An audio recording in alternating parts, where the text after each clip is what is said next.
povo brasileiro.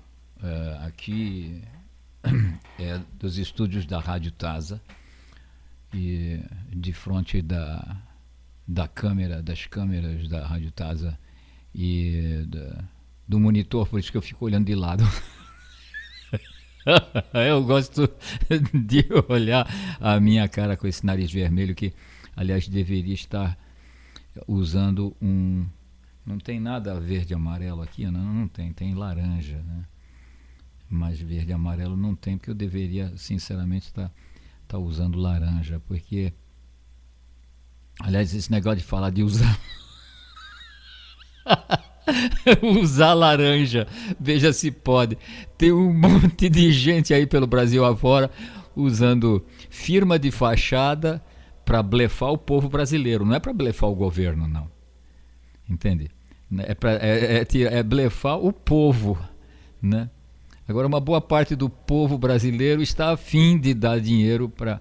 Outro dia eu vi um vídeo a respeito de um helicóptero, entende? Levando 2 malas ou 3 malas muito pesadas e só as malas entraram no helicóptero. Os caras que levaram as malas saíram e não levaram mala nenhuma. Então, o Brasil é cheio de meandros, não é verdade?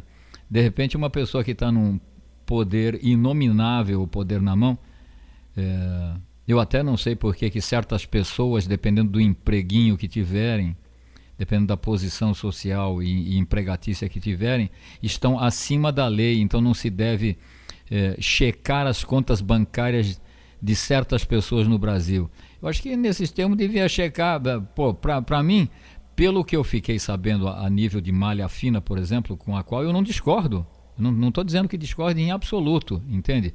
Mas às vezes parece que uma diferença de centavos, o pessoal vai fazer um bafafá, entende? Tem que estar tudo batendo, olha, tem que estar batendo tudo uma com a outra, porque senão depois vai ter o problema na malha fina. Ainda bem que estão passando um monte de malha fina com relação a uma série de outros assuntos. Aliás, até malha grossa, entende? Suficiente para pegar gafanhoto desse tamanho, marimbondo do tamanho de um jipe, entende? Tubarões, entende? Do tamanho de Lamborghinis, por exemplo, e coisas como a gente está sabendo horrorizado. Mas é exatamente como o meu amado mestre Osho, um psicólogo sensacional, um cara que eu conheço, uma pessoa muito legal que eu amo muito, autor de 650 livros, e como ele diz, cada vez mais a gente vai estar sendo tão manipulado e controlado, quer dizer, então, quando eu voltei da Alemanha, depois de um bom tempo lá, Alemanha, Holanda e Índia, eu realmente fiquei absolutamente pasmo quando cheguei em 2002 aqui, no Brasil de volta, na minha terra, minha pátria, minha mãe pátria, né? O único pai pátrio que eu conheço é a Alemanha, que lá não é mãe pátria, é Fatherland, é pai pátrio. O resto é tudo mãe pátria, né? E mãe tem poder, a gente já sabe. Então, quando eu cheguei aqui, eu tive o desprazer de notar que não tem um restaurante ou logradouro público, até na Ordem dos Músicos do Brasil, dos meus conhecidos e amigos lá, tem uma televisão passando Bolinha, Silvio Santos, todas essas pessoas que a gente está acostumado a ver na televisão. Eu não falei esses nomes com nenhum mal-estar. São grandes comunicadores como Raul Gil e outro, né? Gilberto Gil, como comunicadores que somos todos nós, né? Não importa os nomes, tanta gente, né? Que aquele dos Domingo Faustão e tal. Mas conversando com amigos, entender, é extremamente desagradável você notar o que anda acontecendo por aí, que está completamente fora do nosso controle, mas pelo jeito está ameaçando ter certos controles. Quer dizer, se o cara fizer... Eu estava comentando agora há pouco, caiu à luz umas coisas assim... a internet às vezes cai aqui em Barra Bonita, ela é muito montanhosa, então acho que é por isso que é difícil o acesso, principalmente em horários de pico, quando muita gente está acessando, né? Mas eu estava falando, por exemplo, da necessidade pós-ditadura, abriu-se para as liberdades democráticas. Liberdade democrática dá vazão dar cancha para as pessoas usarem o tal jeitinho brasileiro. Ninguém vai descobrir, vamos dar um jeito de torcer a coisa para o nosso pepino. Isso se conhece muito desde os anos 80, ou até antes, né? Talvez desde que o mundo é mundo, desde que o Brasil é Brasil, desde que a ditadura do Getúlio Vargas foi embora e tudo mais. Aí tenta se controlar com novas ditaduras, coisa que também parte da população brasileira não faz ideia o que foi a ditadura militar. Então tem hora que eu fico me perguntando a mim mesmo, será que eu quero esse tal de impeachment? Será que eu quero, entende, mudança de poder? Quem é que vai ficar no lugar? Eu gostaria de saber, para ter certeza. Por exemplo, há quem torça por um golpe militar, como em Portugal deu certo, não dá nem para chamar de golpe, mas quer dizer, de intercessão militar, né, que parece que transformou uma ditadura em um parlamentarismo. Eu acho o parlamentarismo um negócio legal. Eu particularmente fecho muito com a história da meritocracia. Na meritocracia, quem tem mérito é que deve ter o poder. Eu vou repetir, na meritocracia, quem tem mérito tem que ter o poder. Quer dizer, uma pessoa que tem ficha suja não tem o direito de ter o poder na mão. Por que haveria? Entende? Quer dizer, o fato de se acusar uma pessoa agora não significa que foi provado que alguém... Isso é mais do que óbvio, né? Não vamos agora querer crucificar ninguém.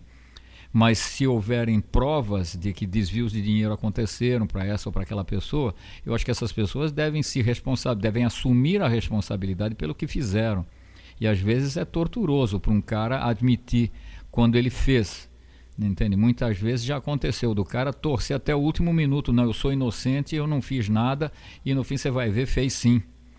E aí tá provado por esse ou por aquele, por A mais B. Então a coisa está muito...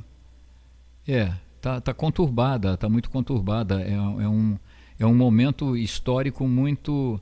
e existencial muito intenso. Quer dizer, fala-se de aberturas de novos portais que estão trazendo tremenda energia criativa para as pessoas, mas que se as pessoas não souberem canalizar essa energia, elas vão usar essa energia para o mal, como Hitler fez. O Hitler era um cara muito inteligente, pelo que eu fiquei sabendo.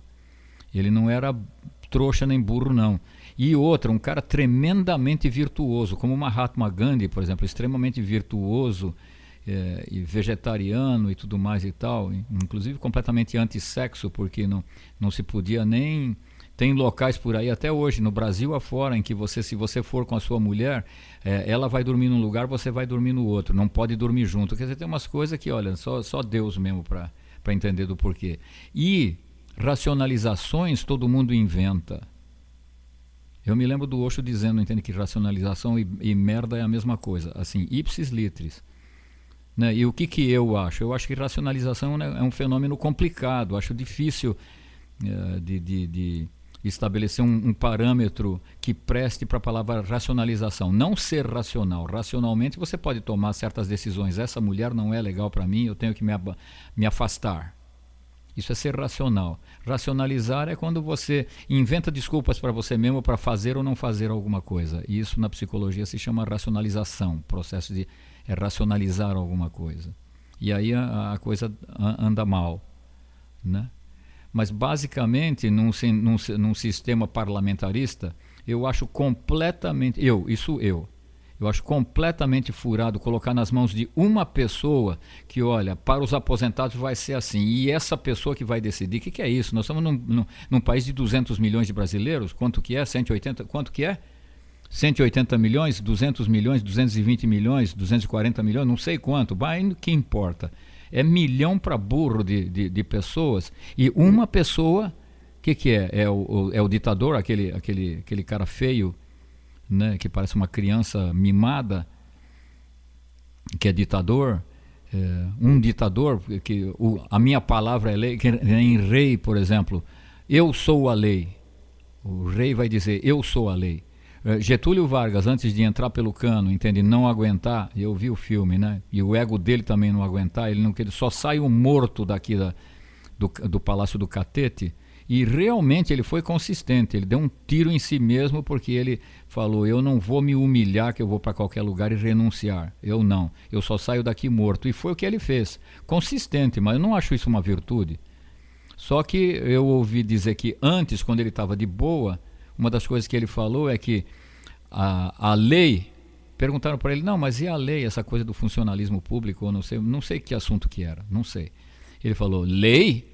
Ah, imagina a lei, ele e o charuto dele, né? Eu vejo muita gente, imagino. Outro dia eu vi uma amiga minha, parece que ela tem duas amigas minhas, parece que ela fala, está segurando um charuto na mão, de empresário daquele bem sucedido, babá, né? A lei, ora, a lei. Ele quis dizer: a lei sou eu, o que eu falar é a lei.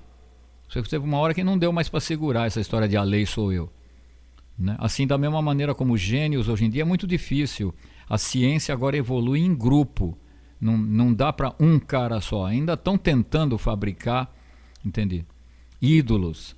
Essa sociedade fabrica ídolos muito fácil. Veja futebolista, por exemplo, né?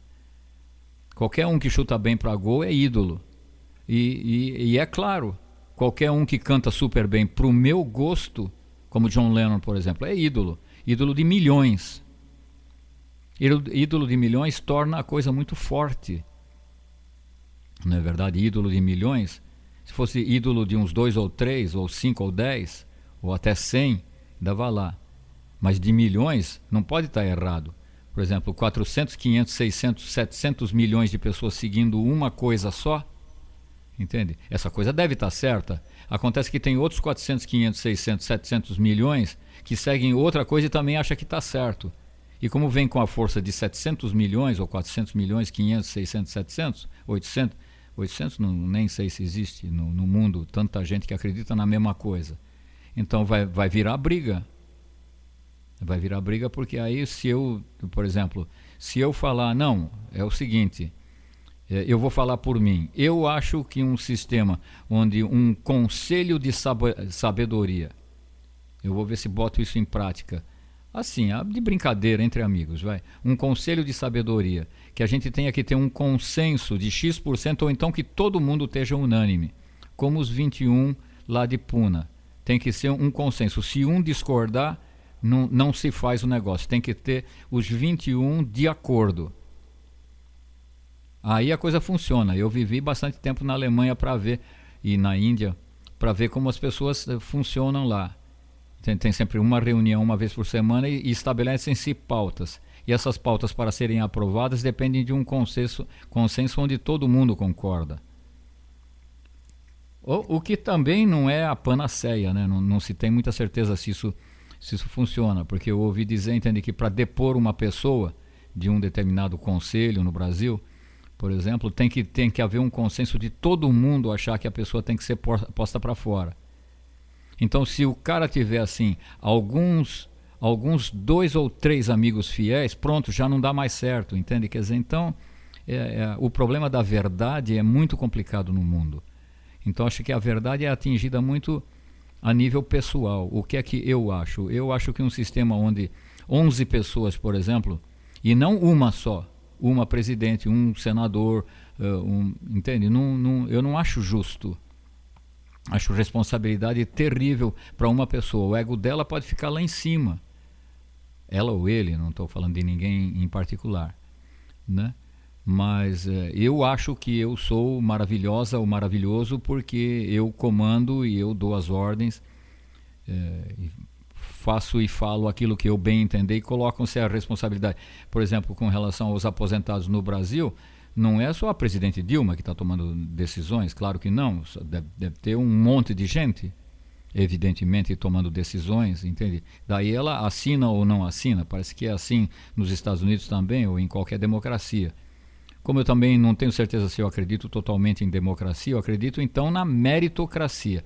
Quem tiver mérito, ficha limpa e outras coisas que se sabe. Por exemplo, que para um cargo público, pelo menos curso superior de qualquer coisa a pessoa deveria ter.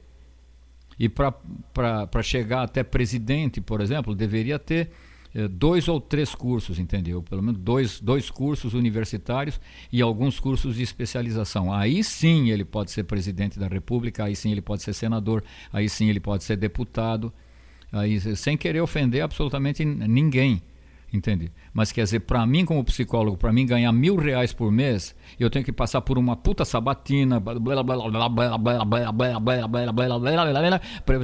apresentar não sei o que, a defesa de tese de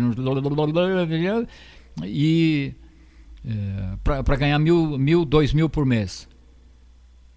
E para político não tem universidade para o cara ser deputado, não tem universidade para o cara ser político.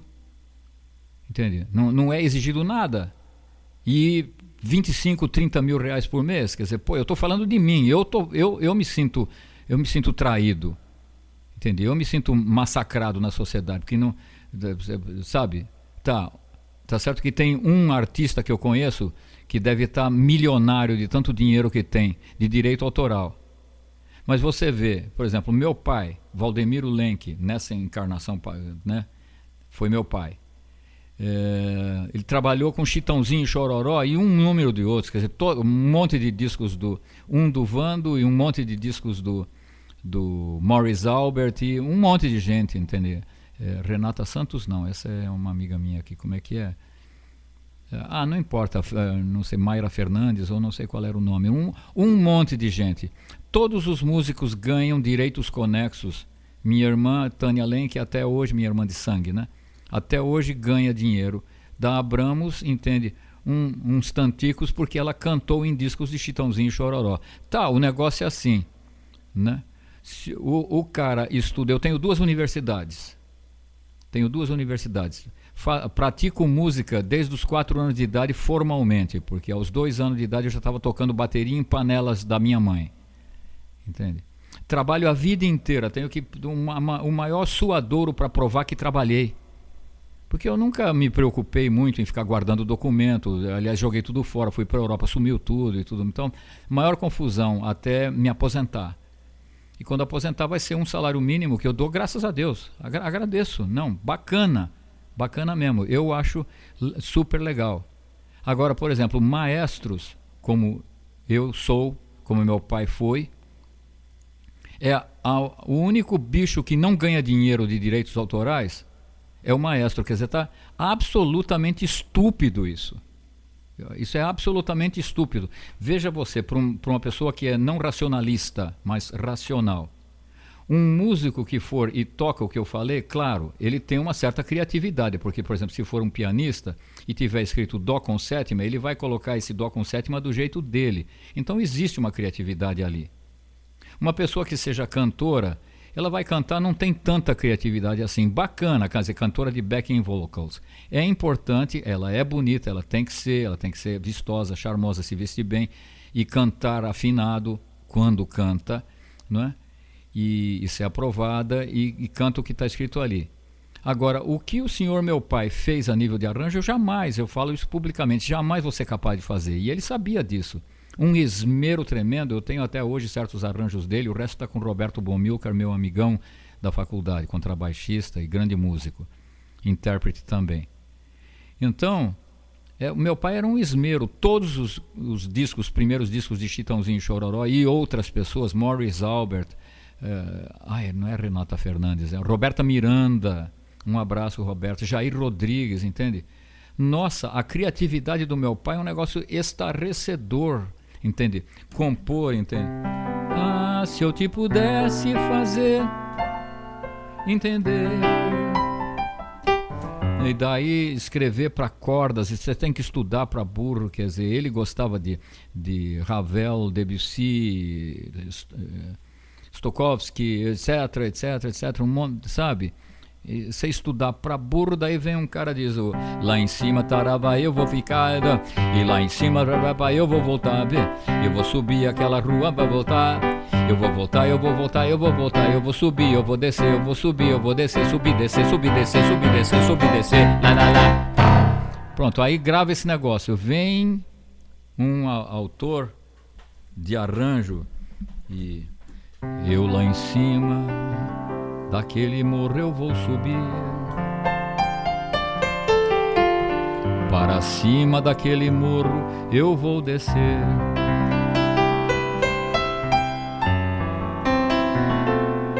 Eu vou subir, eu vou descer, eu vou subir, eu vou descer o morro a cantar. Sim, porque o maestro ainda vai dizer, bom, pelo menos coloca um cantar. Foi isso que eu fiz muitas vezes em gravação. O cara me manda, que nem uma certa pessoa famosíssima no Brasil, não vou dizer nome, famosíssima. Ele manda, em 1967, faz tempo, hein? Para a gravadora, e a gravadora entrega para o meu pai, entende? Uma fitinha pequena e uma letra escrita em papel de pão que ainda cheirava, ele me mostrou, que ainda cheirava a mortadela. Escrita de qualquer jeito, a letra da música. Meu pai fez simplesmente um poema sinfônico com aquilo e o cara não ganhou o festival, veio a ganhar festivais depois. Aquele de 67 ele não ganhou não. Meteu o pau no maestro, que disse que o maestro não entendeu nada. O maestro não entendeu nada. Como é que ele queria que entendesse? Moço, você naquela época era um retirante. Você pegasse, ou pega um ônibus e vai lá em casa. Vai lá em casa e explica para o meu pai, olha, o meu temperamento estava dizendo isso e aquilo, o que eu gostaria é que, entende, você, se eu tiver fagote, eu adoro fagote, entende? Se eu colocar um coral argentino atrás, entende? A televisão vai atrás desse coral argentino, entende? E o senhor coloca tudo mais e tal. Não! Mandou lá para casa, como me mandaram anos depois, uma fitinha que tinha só um pedacinho daquilo eu compus. E recebi uma paga, mas não de direito autoral. De direito autoral não recebo quase nada. Ou agora nada mais. E também eu estou querendo conseguir colocar o meu trabalho em pauta. E parece que não há meio. Há meio pela internet. Se funciona vender pela internet, parece que tem muita gente que funciona. Eu já estou com 2 discos na internet para vender, quase 4. E ainda assim estou titubeando. Por quê? Porque eu estou só. Eu nasci só, eu vou morrer só, eu sei que eu sou só, mas o Osho diz o seguinte, ele deve estar certo. E eu noto que quando eu estou em contato com outros amigos, entende? A coisa cresce, a gente é mais forte em grupo. A vida existe em grupos e não sozinho. Mas enfim, eu só estou comentando a respeito das agonias que todo artista está passando. Eu conheço muitos aqui em Barra Bonita e nas imediações. Jaú e tudo mais e tal. É uma suadeira. Por quê? Dentre outras coisas, inclusive, porque o povo com quem eu estou falando, em nome do quem eu estou falando um pouco agora também, por causa dessas questões políticas, mas o próprio povo deveria assumir certas responsabilidades. Por exemplo, se você se acostumar, quando você for sair, você diz para si mesmo, olha o tio Taza falando, diga para si mesmo as seguintes palavras mágicas quando você for sair de casa. Eu vou contribuir com qualquer músico ao vivo que eu encontrar, que eu estiver participando do restaurante e tomar alguma coisa, eu vou pagar para ele R$2. Eu vou dar para ele R$2. 2, só 2. Independentemente do cachê que ele recebe, entende? Que, por exemplo, estão me dizendo por aí, olha, o seguinte, sabe o que é? Olha o quão racionais essas pessoas são.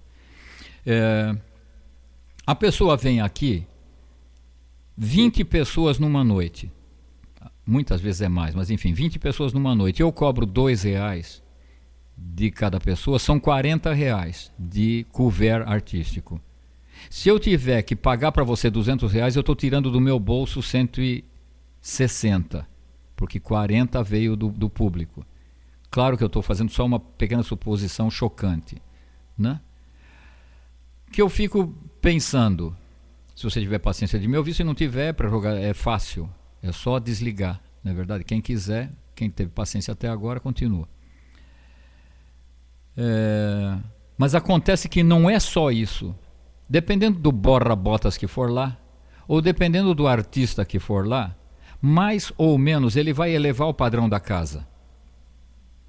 Se você me contratar para alguma coisa musical, como alguns estão me contratando, e no dia desta gravação eu tive a honra de tocar num local muito bacana em que me contrataram, independentemente de saber o que eu fazia. Então a mulher muito sensível, a esposa é que estava tomando a decisão, ela olhou para mim e falou, não, tá bom, vamos marcar uma data, independentemente. Depois eu fiz questão, pelo meu amor, de levar um CD para ela ouvir o que eu faço. Mas ela me contratou sem saber. Se você me contratar, não só além de um cara, eu juro por Deus que eu não irei com esse nariz vermelho aqui. Eu estou escondido atrás do microfone para aparecer bem a minha voz, né? Então, eu prometo que eu não irei com esse nariz vermelho aqui. Eu uso óculos que eu fico mais bonitinho, irei relativamente bem vestido. E você terá contratado um psicólogo diplomado pela Universidade de São Paulo, professor de música e matérias complementares diplomado pelo Conservatório Dramático e Musical de São Paulo e com uma tradição de cantar Beatles que todo mundo fica apaixonado pelo trabalho, para não dizer por mim, pelo trabalho, e canta junto. E quem não gosta de Beatles, né? Muita gente conhece. Então quando eu canto Hey Jude, o pessoal Imagine, o pessoal fica embevecido, e eu também, porque a vida existe em grupo, não é só eu. Dependendo do lugar eu travo que não consigo cantar. Não tem graça cantar para quem tiver todo mundo sentado de costas para mim, conversando, não vai ter muito sentido eu estar tocando ali, né? Nem para embalar a conversa de vocês, que enche o saco fazer uma coisa dessa. Então, você vai estar elevando o padrão da sua casa, colocando uma pessoa de um certo gabarito internacional, né? E também compete a mim cobrar de acordo, se quiser pagar. Não existe uma tabela de acordo com a ordem dos músicos que te force a pagar. Mas acontece que, como não existe isso, existem sindicatos em outros países que os sindicatos são muito poderosos. Quer dizer, na realidade eu não gosto de força repressiva, não gosto mesmo. Gosto de trabalhar pela consciência humana, por isso estou gravando vídeos. Mas se você for ver bem, de vez em quando é irritante você imaginar, entende, que tem gente que vai por um prato de comida. Isso é maneira grotesca de falar. Mas tem gente que vai tocar em certos bares, entende? Pela cerveja que toma. Porque ele tem um grupinho, todos trabalham em banco ou em lojas durante a semana. Chega no fim de semana, eles gostam de tocar em algum lugar. Então, qualquer dinheiro que você dê para eles, isso é desagradável, porque se todo mundo fizer isso... Enfim, dentro das liberdades democráticas, né? Eu acho que ainda continuo aderindo à meritocracia. Um grupo de pessoas é que decide o negócio. Eu falei a beça, já não sei, são 27 minutos e 20 segundos de vídeo, então eu vou beber alguma coisa, comer pipoca ou qualquer negócio e tal. Muito obrigado, desculpe ter incomodado talvez. Bom, quem se sentiu incomodado simplesmente parou de assistir o vídeo, desligou, não tem problema, né? Um abraço para vocês e meu nome é Sérgio Taza e eu amo o meu trabalho e amo o meu país de alguma maneira, amo esse mundo, né? Vamos ver se a gente consegue fazer cada um a nossa parte. Tchau, tchau, bye!